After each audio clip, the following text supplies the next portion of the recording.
आत्मा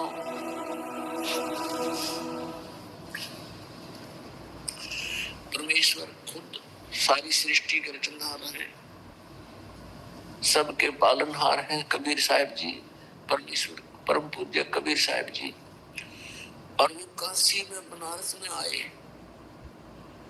1 जुलाई के यहाँ रहने लगे। परवरिश की लीला जुलाई के घर पर हुई और ऐसे निर्धन के अपना कपड़े की बुनाई करते में मेहनत मजदूरी करते थे और उस कपड़े के बुनने से जो मेहनताना मिलता था उसी से अपना गुजारा करते थे। एक झोंपड़ी में रहते थे, कुटिया, और अपना भक्ति भी करते थे, प्रचार भी करते थे, उसी में से दान भी, धर्म भंडारे भी करते थे। वो क्यों ऐसा करते थे? वो हमें ये उदाहरण देने के लिए लीला करते प्रत्येक युग में कि परमात्मा की भक्ति के लिए ना तो कोई जाति या मजहब बाधक नहीं है।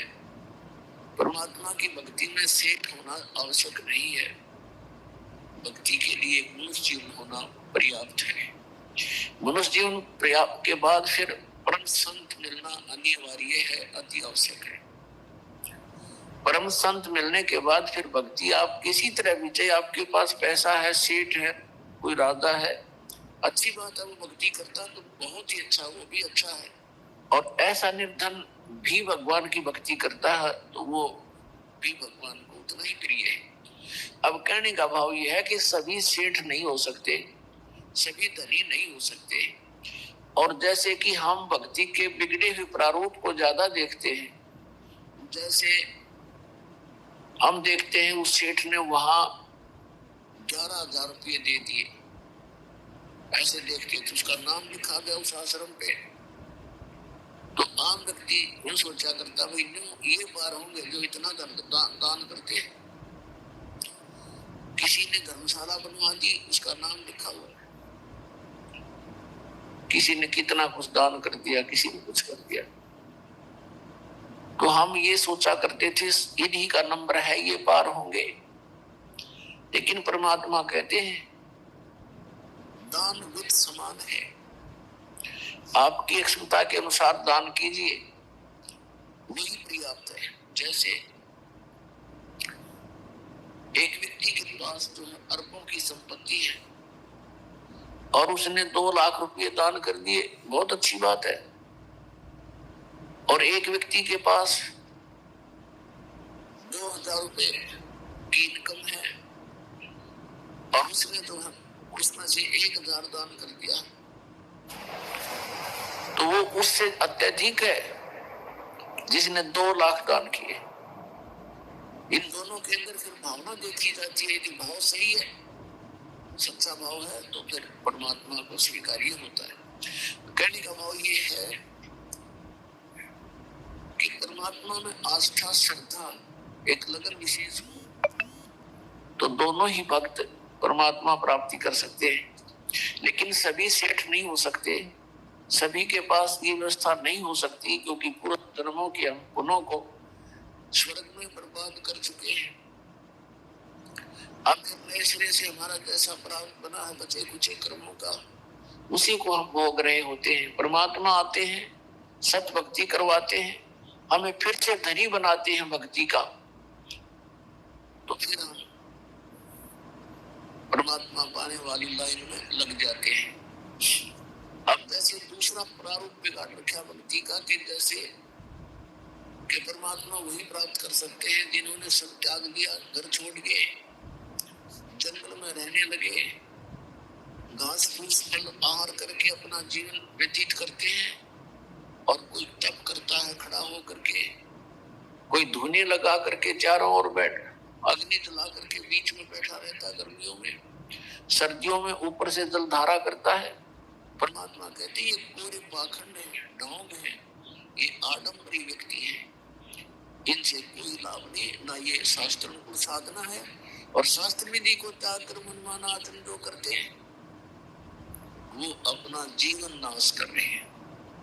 गीता जी अध्याय नंबर 16 के श्लोक नंबर 23 में कहा कि शास्त्र विधि को त्याग कर जो मनमाना आचरण करते हैं, मनमानी पूजाएं साधनाएं करते हैं, उनको न तो कोई सुख होता है, न उनकी कोई सिद्धि होती है, और न ही उनकी गति होती है, यानी यूजलेस।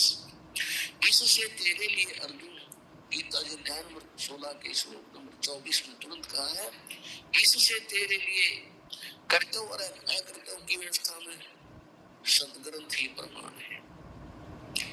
अर्थात जो शास्त्रों में लिखा है उसी अनुसार आप जिन्हें करना चाहिए, शास्त्र विधि त्याग कर कोई भी साधना पूजा मंत्र जाप आप करते हो, वो यूजलेस है। अब गीता जी में पुण्यात्मा केवल ब्रह्म साधना का तो ओम नाम बता रखा है, ये वेदों में बताया है। वेद ज्ञान दाता भी वही है, गीता ज्ञान दाता भी ब्रह्म है, और उसमें वो साथ में संकेत करता है कि वास्तव में पूज्य तो कोई और परमात्मा है जो गीता ज्ञान दाता से अन्य है।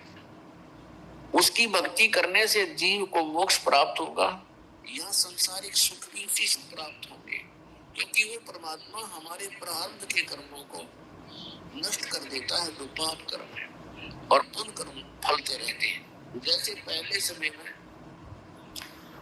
ये फसल बीजा करते थे तो इसमें घास भी साथ फलता था और फसल आधी मिलती थी।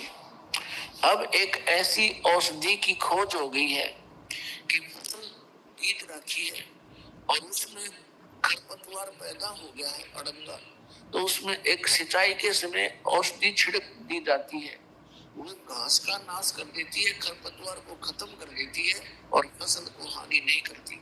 ठीक इसी प्रकार अब उस मंत्र की खोज होगी है, उसकी अन्वेषण होगी है, जो हमारे पापों को नाश कर देता है, पुण्य जो के तो बने रहते हैं।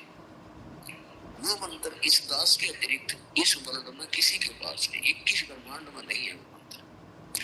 तो वो मंत्र आपको दिया जाएगा जिससे आपके पापों का नाश हो जाएगा, और वो केवल कबीर परमेश्वर की रजा से, उसी की कृपा से होगा, क्योंकि वो मेन पावर हमारी जो थर्मल प्लांट है, हमारा जो मेन पावर हाउस है वो कबीर जी है, और पावर हाउस से लाइट आती है, और संत समझो वो छोटे सतर के पावर हाउस होते हैं, कोई 33 केवी का, कोई 66 केवी का, तो उन संतों से जो उस मेन पावर से कनेक्टेड जो संत है वो भी एक समझो पावर हाउस है, और उस पावर हाउस से अगर आपको कनेक्शन है तो आपके काम बनेंगे, सही सारे काम होंगे। तो जो भी ये मंत्र आपको दिया जाता है ये कबीर परमेश्वर वाली पावर से ही काम करता है।